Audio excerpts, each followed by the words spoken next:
네, 한 번 더 인사드리겠습니다. 금요기도에 나오신 성도님들 주님의 이름으로 환영합니다. 너무너무 잘 오셨습니다. 저는 교육부를 섬기는 박도신 전도사입니다. 오늘 부족한 종이 이 자리에서 하나님의 말씀을 나누고 또 성도들과 함께 기도할 수 있음에 참 감사합니다. 오늘 이 밤 하나님께서 우리와 함께 하실 줄 믿습니다. 하나님께서 예비하신 은혜를 우리 가운데 부어 주실 줄 믿습니다. 그래서 우리의 기도가 더 깊어지고 우리의 영은 새로워지는 오늘 이 밤이 될 것을 기대합니다. 그것을 함께 소망하며 나아가시는 우리들이 되기를 원합니다. 성도님들, 제가 오늘 본문의 범위를 조금 독특하게 잡았습니다. 마태복음 3장의 마지막 절과 4장의 첫 절을 읽었는데요. 일반적으로는 이렇게 잡지 않죠. 우리는 장과 절, 또 소단락으로 구분된 성경 읽기에 익숙하기 때문입니다. 하지만 그럼에도 제가 3장과 4장을 연결해서 읽은 이유가 있습니다. 그것은 앞뒤의 문맥이 중요하기 때문입니다. 두 이야기의 흐름 속에서 나타나는 하나님의 뜻이 있기 때문입니다. 바라기는 오늘 본문을 읽는 가운데 우리가 모두 그 하나님의 메시지를 찾게 되기를 소망합니다. 나아가 그 하나님의 뜻에 순종하며 하나님의 기쁨이 되는 우리가 되기를 소망합니다. 그럼 먼저 마태복음 3장 17절의 말씀을 다시 한번 함께 읽기 원합니다. 우리 3장 17절의 말씀 같이 읽겠습니다. 시작. 하늘로부터 소리가 있어 말씀하시되 이는 내 사랑하는 아들이요 내 기뻐하는 자라 하시니라. 아멘. 구분상 앞단락에 해당되는 이 말씀은 예수님이 세례를 받으시는 장면을 나타냅니다. 성인이 되신 예수님이 공생애를 앞두시고 세례 요한에게 세례를 받으셨던 것이죠. 이 세례 사건에는 특별한 점이 있습니다. 예수님이 어떤 분이신지가 사람들에게 공개적으로 드러났다는 것입니다. 성부 하나님, 성령 하나님께서 합작하여서 예수님의 정체성을 알려주고 계십니다. 방금 읽은 말씀 앞절인 3장 16절에는 이렇게 기록되어 있습니다. 예수께서 세례를 받으시고 곧 물에서 올라오실새 하늘이 열리고 하나님의 성령이 비둘기같이 내려 자기 위에 임하심을 보시더니. 시각적인 요소들이 많이 드러나죠. 하늘이 열리고 성령이 비둘기같이 임했다라고 합니다. 이를 통해 예수님이 보통 분이 아니시라는 것을 누구든 짐작할 수 있었습니다.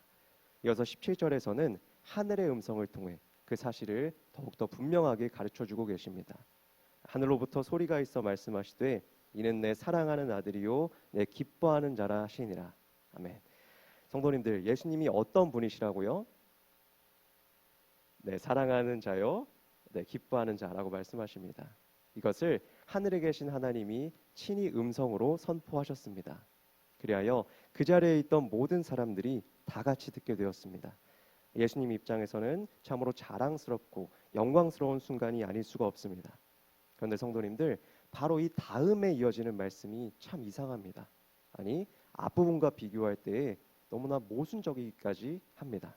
우리 마태복음 4장 1절 말씀 함께 읽겠습니다. 시작.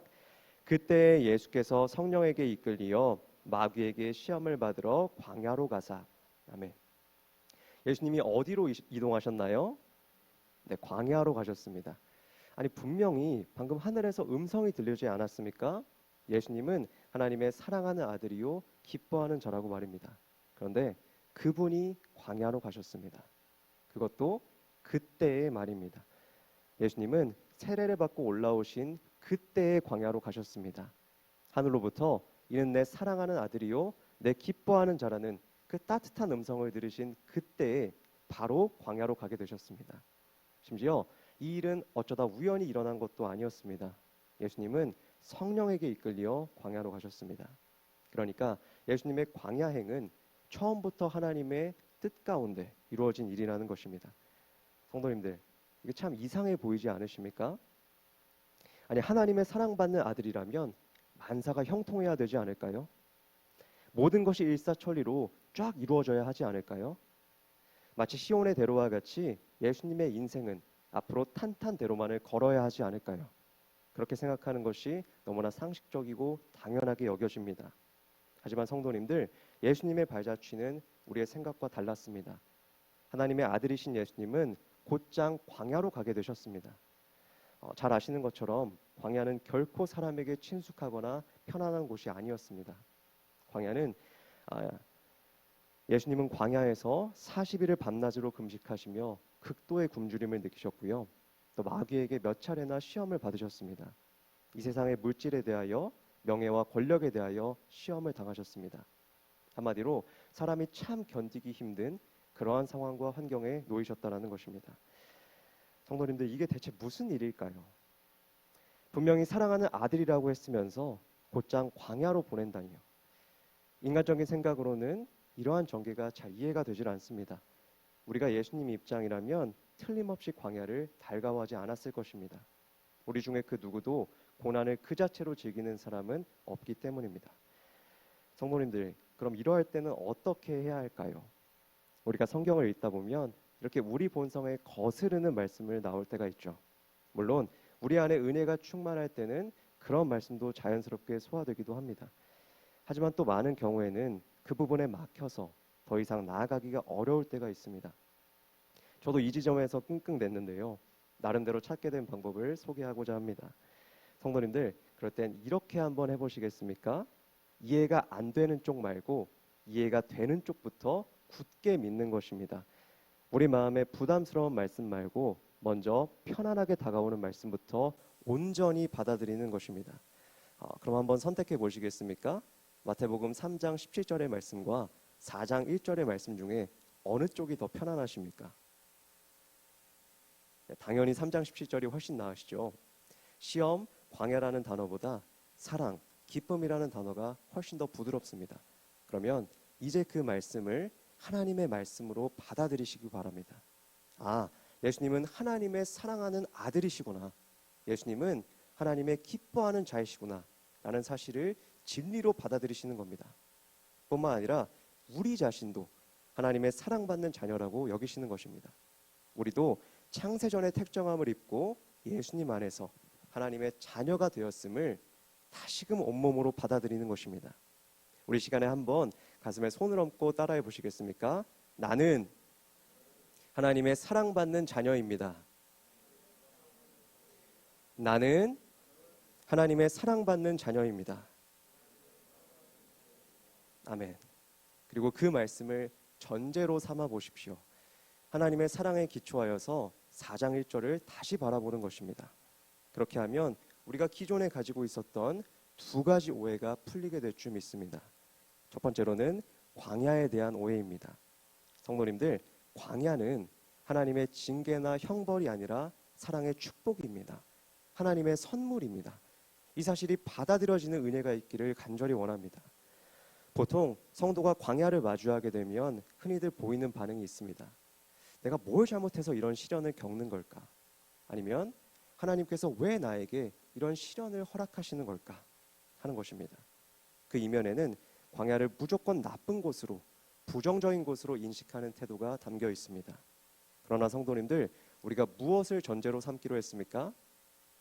하나님의 사랑을 전제로 삼기로 했죠. 예수님은 하나님의 사랑하는 아들이십니다. 그러니 그가 가신 광야도 분명히 좋은 곳인 줄 믿습니다. 성도님들, 아들에게 나쁜 것을 주고자 하는 아버지는 없지 않습니까? 진정 하나님이 아버지가 되신다면 사랑하는 자녀가 마주하는 광야도 틀림없이 좋은 곳인 줄 믿습니다. 비록 겉으로 보기에는 광야가 나빠 보일지라도 광야는 하나님의 자녀에게 꼭 필요한 장소인 줄 믿습니다. 실제로 광야에는 다양한 유익이 있습니다. 우리 함께 찾아보실까요? 성경 중에는 예수님의 말씀만 다른 색깔로 표시한 성경들이 있습니다. 제가 가진 성경은 마태복음 4장 4절, 7절, 10절의 말씀을 빨간색으로 표시해 두었는데요. 예수님께서 광야에서 하신 말씀들입니다. 사탄의 유혹에 대답하신 말씀들이기도 한데요. 세 구절에 공통적으로 등장하는 단어가 있습니다. 혹시 보이시나요? 네, 기록되었으되라는 단어입니다. 예수님은 세 차례 다 구약 성경 신명기에 기록된 말씀을 인용하셨습니다. 즉 광야에 계신 예수님의 입술이 하나님의 말씀으로 채워졌던 것입니다. 비록 이 세상 양식인 떡은 구하기 어려웠으나 그보다 훨씬 귀한 하늘의 양식, 하나님의 말씀으로 충만해지셨던 것입니다. 세상에서는 말씀과 떨어져 살 수도 있었지만 광야에서는 말씀을 붙들게 되는 것입니다. 시편 119편의 저자도 같은 경험을 했는지 이런 고백을 했습니다. 고난당한 것이 내게 유익이라. 이로 말미암아 내가 주의 율례들을 배우게 되었나이다. 아멘. 성도님들, 광야의 시간은 말씀으로 채워지는 시간인 줄 믿습니다. 우리가 잊었던 말씀을 회복하는 시간인 줄 믿습니다. 나아가 광야는 하나님의 충분함을 경험하는 곳입니다. 예수님은 사탄의 시험을 하나님의 말씀 하나로 이기셨습니다. 유혹을 이기시는 데는 다른 것이 필요하지가 않았습니다. 그저 하나님의 말씀 하나면 되었습니다. 광야에는 말 그대로 아무것도 없고 하나님밖에 의지할 바가 없는데 바로 그 하나님이면 되는구나 라는 것을 경험할 수 있는 곳입니다. 그래서 광야의 끝에 가면 내게는 하나님 한 분으로 충분하구나 라는 것을 고백하게 됩니다. 결국 광야는 결코 우리에게 나쁜 곳이 아닙니다. 광야는 우리를 무너뜨리기 위해 주어지지 않았습니다. 광야는 우리를 패배하게 하기 위해 주어지지 않았습니다. 광야는 우리를 말씀으로 채우기 위해, 우리로 승리하게 하기 위해, 더욱더 크신 하나님을 경험하기 위해 주어진 줄 믿습니다. 바라기는 저와 우리 성도님들 모두 이러한 믿음의 시각을 가지고 다시금 광야를 보게 되시기를 소망합니다. 사랑의 하나님께서 우리 가운데 축복으로 광야를 허락하신 줄 믿습니다. 둘째로, 하나님에 대한 오해를 풀어야 합니다. 성도님들, 우리 하나님은 사역보다 하나님과의 관계를 더 중요시하시는 분입니다.